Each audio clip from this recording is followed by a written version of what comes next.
आदाब नमस्कार, मैं वसीम अख्तर और आप देख रहे हैं द लीडर हिंदी का बरेली बुलेटिन। बारिश में सांसद के कस्बे में बहती दिखी कार, भोजीपुरा में बहा पुल, शहर में कहां भरा पानी और डीएम ने वर्चुअल मीटिंग में अफसरों को क्या दिए हैं निर्देश। आंवला के सांसद ने क्यों मारा बरेली के अस्पताल पर छापा, सुनवाएंगे हमसे बातचीत में उन्होंने क्या कहा। बेटे की मौत पर माने लगाया बेटी के पति पर इल्जाम, एसएसपी ने 2 थानेदारों से क्यों छीन लिया थाना। जोन में 100 अभियुक्तों को किस अपराध के तहत गिरफ्तार किया गया है, कहां पहले महिलाएं फिर भिड़े पुरुष। पहले आज की सुर्खियों पर नजर। मोहल्लों से कॉलोनियों तक पानी, सांसद के कस्बे में बही कार। भोजीपुरा में कच्चा पुल बहने से 2 दर्जन गांवों का संपर्क कटा। डीएम ने बारिश में वर्चुअल मीटिंग से अफसरों को दिए निर्देश। बरेली के अस्पताल का निरीक्षण करने पहुंचे आंवला के सांसद। शिकायतों के निस्तारण में एडीजी बरेली का जोन नंबर 1। जोन में महिला अपराध से जुड़े मामले में पकड़े 100 आरोपी। एसएसपी ने हाफिजगंज आंवला प्रभारी को किया लाइन हाजिर। ये कम उम्र लड़के के हाथ में किसने थमा दिया तमंचा। भोजीपुरा में पहले महिलाएं फिर भिड़ गए पुरुष। शिक्षकों ने सड़क पर जताया ऑनलाइन उपस्थिति का विरोध। पीआरयू में टक्कर मारकर कार फरार, 2 पुलिसकर्मी घायल। कक्षा 8 तक के सभी स्कूल 9 जुलाई को भी रहेंगे बंद। अब खबरें विस्तार से। लगातार हो रही बारिश से व्यवस्था अस्त व्यस्त होने लगी है। रात और फिर दिन चढ़े तक पानी बरसते रहने का असर ये हुआ कि घरों तक जल भराव का नजारा देखने को मिला। पुराना शहर से लेकर किला, सुभाष नगर की पुलिया और कुछ कॉलोनियां भी जल भराव से जूझती रहीं। दरअसल स्मार्ट सिटी बरेली में नालों की सफाई का काम देर से शुरू हुआ। अमला मई जून के दौरान चुनाव में मसरूफ रहा। जब तक नाले साफ कराने का ख्याल आया, मानसून छा चुका था, जिसका नतीजा पब्लिक को भुगतना पड़ रहा है। द लीडर हिंदी के पास जल भराव को लेकर ऐसी जगहों से फोन आ रहे हैं जहां पहले पानी नहीं भरता था, इस बरसात में भर रहा है। जहां जल भराव होता था वहां पहले से ज्यादा हो रहा है। सोशल मीडिया पर एक वीडियो तो बेहड़ी कस्बे का वायरल हो रहा है, जहां की बरेली के सांसद छत्रपाल सिंह का घर है। मुख्य मार्ग पर कई फीट पानी भरा है। एक लग्जरी कार को कुछ लोग बहने से बचाने की कोशिश में लगे हैं। भोजीपुरा में कच्चा पुल बहने से 2 दर्जन गांवों का संपर्क कटा। 2 दिन पहले ही भोजीपुरा के गांव अभयपुर में देवरनिया नदी पर बना कच्चा पुल बह गया है। इससे 2 दर्जन गांवों का सीधा संपर्क कट गया। आवागमन में एक बार फिर ग्रामीणों को भारी दिक्कत का सामना करना पड़ रहा है। डीएम ने बारिश में वर्चुअल मीटिंग में अफसरों को दिए निर्देश। रात और फिर सुबह तक खूब पानी बरसा। इसे देखते हुए डीएम रविंद्र कुमार ने कक्षा 8 तक के स्कूलों में अवकाश घोषित कर दिया। उसके बाद बाढ़ की संभावना को सामने रखते हुए कलेक्ट्रेट स्थित कार्यालय में सभी एसडीएम, बीडीओ और ईओ के साथ वर्चुअल मीटिंग की। निर्देश दिए बारिश के दौरान घरों में पानी नहीं घुसना चाहिए, जल भराव से पार पाने के उपाय किए जाएं, ड्रेनेज व्यवस्था को ठीक किया जाए, अवैध निर्माण से समस्या आ रही है तो उसे तोड़ दिया जाए। भारी बारिश और बाढ़ की दशा में इमरजेंसी टार्च, रेनकोट, रस्सा, ग्लव्स, गम बूट की व्यवस्था रखी जाए। नाव और गोताखोरों की सूची बनाकर रखें ताकि जरूरत पड़ने पर फौरन व्यवस्था हो सके। बिजली गिरने के दौरान बचाव के उपाय भी प्रचारित और प्रसारित कराएं। नदियों के जलस्तर पर नजर रखें और रिपोर्ट भी करते रहें। पीआरयू में टक्कर मारकर कार फरार, 2 पुलिसकर्मी घायल। थाना बारीदरी के इलाके में मालियों की पुलिया के पास एक कार पीआरवी को टक्कर मारने के बाद फरार हो गई। इससे मेट्रो बार के सामने खलबली मच गई। पीआरवी के 2 पुलिसकर्मी गंभीर रूप से घायल हुए हैं, जिन्हें इलाज के लिए प्राइवेट अस्पताल में भर्ती कराया गया है। पुलिस फरार होने वाली कार उसमें सवार लोगों की तलाश में लग गई है। घटना से अफसरों को भी अवगत कराया गया है। बरेली के अस्पताल का निरीक्षण करने पहुंचे आंवला के सांसद। आंवला के सांसद नीरज मौर्य ने बरेली के खुर्रम गोटियां बने 300 बेड के अस्पताल का निरीक्षण किया। डॉक्टरों के साथ स्टाफ से बात की। डॉक्टर अप्रैल में नहीं दिखे तो इसके लिए उनसे सवाल भी किया। ये भी कहा कि मरीज को दूर से दिखना चाहिए कि डॉक्टर हैं। सांसद को अस्पताल में तमाम कमियां मिली।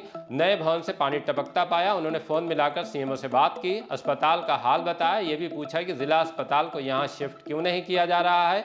आउटसोर्सिंग से लगे कर्मचारी भी उनसे मिले। सांसद को बताया कि 4 साल से वर्क कर रहे हैं लेकिन नियमित नहीं किया जा सका है।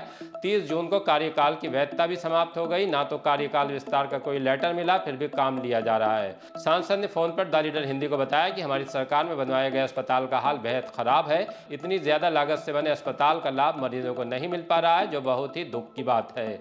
इससे पहले सांसद को बरेली कॉलेज कल्याण समिति के पदाधिकारियों ने ज्ञापन सौंपा, जिसमें बरेली कॉलेज को केंद्रीय विश्वविद्यालय बनाने की मांग की गई है। शिकायतों के निस्तारण में एडीजी बरेली का जोन नंबर 1। रमित शर्मा के एडीजी बनकर आने के बाद बरेली जोन ने बड़ी उपलब्धि हासिल की है। सीएम योगी की प्राथमिकता में शामिल जन शिकायतों के निस्तारण में जोन नंबर 1 रहा है। खास बात यह है कि जोन के 5 जिले फर्स्ट आए हैं। बदायूं, पीलीभीत, मुरादाबाद, बिजनौर और संभल को प्रथम रैंक मिली है। बरेली की 16वीं, रामपुर की 33वीं और शाहजहांपुर व अमरोहा की रैंक 55 रही है। इस बड़ी उपलब्धि पर आईजीआरएस प्रकोष्ठ में तैनात प्रभारी सत्येंद्र कुमार, मुख्य आरक्षी नरेंद्र प्रताप सिंह और महिला आरक्षी कली पांडे को पुरस्कृत किया गया। एडीजी ने कहा है कि टीम मैनेजमेंट और जन शिकायतों के प्रति संवेदनशीलता का नतीजा है।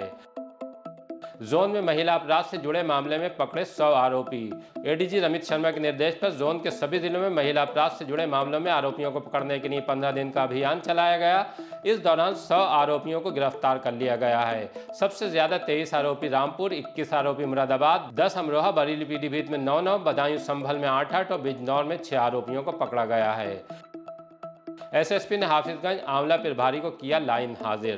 कप्तान अनुराग आर्य ने 2 थानेदारों से थाने छीन लिए हैं। हाफिजगंज के संजय कुमार और आंवला के वीरेश कुमार को लाइन हाजिर कर दिया है। दोनों समस्याओं के निस्तारण में शिथिलता बरत रहे थे। उनका चौकी प्रभारियों और अधीनस्थ पुलिस कर्मियों पर प्रभावी नियंत्रण भी नहीं था। हाफिजगंज जगत सिंह को भेजा गया है, जो भोजीपुरा के थाना प्रभारी थे। उनकी जगह साइबर सेल में तैनात दरोगा राम रतन सिंह को भोजीपुरा थाना सौंपा गया है।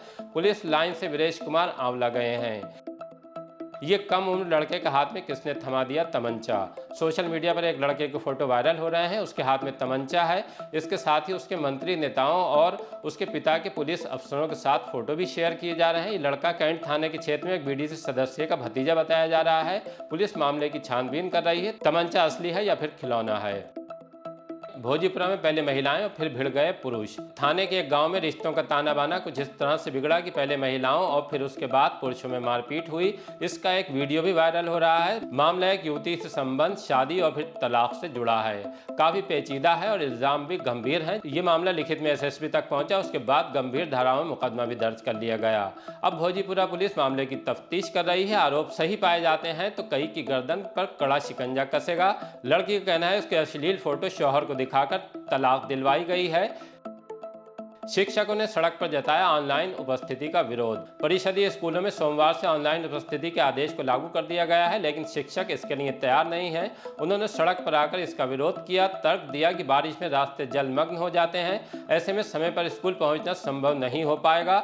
शिक्षक नियमित रूप से स्कूल पहुंचते हैं, लेकिन सर्दी और बरसात में देर स्वाभाविक है। सभी ने कहा कि इस आदेश को नहीं मानेंगे, चाहे कोर्ट ही क्यों न जाना पड़े। शिक्षकों ने सेठ दामोदर स्वरूप पार्क से रैली निकालकर डीएम को ज्ञापन सौंपा, जिसमें मुख्यमंत्री से आदेश को रद्द करने की मांग की है। कक्षा 8 तक के सभी स्कूल 9 जुलाई को भी रहेंगे बंद। डीएम रविंद्र कुमार के निर्देश पर बीएसए संजय सिंह ने बारिश की संभावना के मद्देनजर 9 जुलाई यानी मंगलवार को भी कक्षा 8 तक के स्कूल बंद रखने का आदेश जारी किया है। इसके तहत सभी सीबीएसई, आईसीएसई, मान्यता प्राप्त परिषदीय और अन्य बोर्ड वाले कक्षा 1 से 8 तक में अवकाश रहेगा। अब चलते चलते कुछ और खबरें भी जान लीजिए। थाना किला के मोहल्ला चौधरी तालाब में एक युवक की संदिग्ध मौत हुई है। उसकी मां और पिता दिल्ली में जॉब करते हैं। युवक यश अपने चाचा और दादा के साथ रहता था और इंटर में पढ़ रहा था। फोन पर सूचना मिलने के बाद उसके माता पिता दिल्ली से बरेली आ गए। उन्होंने अपनी ही बेटी के पति पर बेटे की हत्या का आरोप लगाया है। उनका कहना है कि उनकी बेटी ने मिलक के रहने वाले अनुज से लव मैरिज की है, जिसका उन्होंने विरोध किया था। खैर, पुलिस मामले की जाँच कर रही है। शव का पोस्टमार्टम कराया है। जाँच के बाद ही आरोपों का सच सामने आएगा। शाही के गांव हौसपुर में अनीता देवी के कातिलों तक पुलिस तमाम कोशिशों के बाद भी नहीं पहुंच सकी है। एसपी दक्षिणी मानुष पारिक का कहना है कि सभी पहलुओं पर जांच चल रही है। पुलिस के हाथ कत्ल करने वालों तक पहुंच कर रहेंगे। ये वही मामला है जिसे सीरियल किलर से जोड़ा जा रहा है। जोगी नवादा में मस्जिद बिलाल के पास रहने वाले इब्ने हसन को बेड पर सोते वक्त सांप ने काट लिया। उनका अस्पताल में इलाज चल रहा है। भारतीय किसान यूनियन टिकैत के प्रवक्ता मोहम्मद इकबाल एडवोकेट ने डीएम को ज्ञापन सौंपकर शहर में जल भराव की समस्या की तरफ ध्यान दिलाया है। मांग की है कि समाधान की दिशा में कदम उठाए जाएं। नगर निगम के अफसरों की शिकायत की है कि वो सुनने के लिए तैयार नहीं है, जिससे पब्लिक परेशान हो रही है। आज के बुलेटिन में बस इतना ही। इसी तरह के ताज़ा अपडेट जानने के लिए देखते रहिए द लीडर हिंदी, खरी बात मजबूती के साथ। हमारी गुजारिश है कि अगर हमारे चैनल को सब्सक्राइब नहीं किया है तो एक बार जरूर कर लें।